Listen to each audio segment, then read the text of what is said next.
এরশাদ আন্দোলন বিরোধী স্বৈরাচার এরশাদকে প্রতিহত করে এই দেশকে এরশাদ স্বৈরাচারকে বিতাড়িত করে আমরা এই দেশে যারা রাজপথে আন্দোলন করে এরশাদ স্বৈরাচারকে হটায় আমরা এই দেশকে মুক্ত করেছি।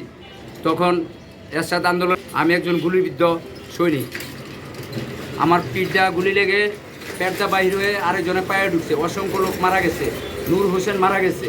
নূর হোসেন কী পাইছে? এই দেশের জনগণ কিছুই পায় নাই। আন্দোলনের নাম হইল ধোঁকাবাজি। এই যে এখন যে ছাত্র জনতা আন্দোলন করছে, যদি এই আন্দোলন স্বাধীনতা স্বীকৃতি পাইতে পারে, তাহলে কেন 90 সালে এরশাদ আন্দোলনের বিরোধী অপশক্তিতে আন্দোলন করছি, তখন ওই সময়টা কেন স্বাধীনতার স্বীকৃতি পাবে না? ওই সময়টা তো স্বাধীনতার স্বীকৃতি পাওয়ার কথা। আর এখন যে বর্তমান প্রেক্ষাপটে যে গতকালকে যে নির্বাচন আসছে, আশা করি এই নির্বাচন সুষ্ঠু ও সুন্দর হবে। যদি ইঞ্জিনিয়ারিং পদ্ধতি নির্বাচন হয়, তাহলে এই নির্বাচন সুষ্ঠু হবে না আশা করি।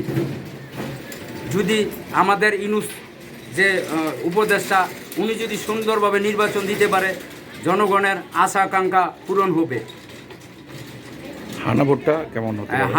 হানা ভোট বলতে আমি এইটুকু বুঝতে পারি যে হানা ভোট বলতে বোঝায় একটাই সংস্কার করতে হলে আপনার করতে হবে ৭২ সংবিধান বাতিল রেখে আপনি সংস্কার করতে পারেন না।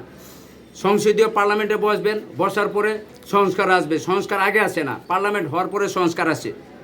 মুক্তিযুদ্ধ চেতনাকে যারা বিশ্বাস করে তারা সংস্কার চায়, যারা চেতনাকে বিশ্বাস করে না তারা এটার বিপক্ষে, তারা হার পক্ষে।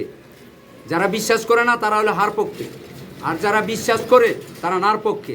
তা আমি আশা করি সবাই একত্রভাবে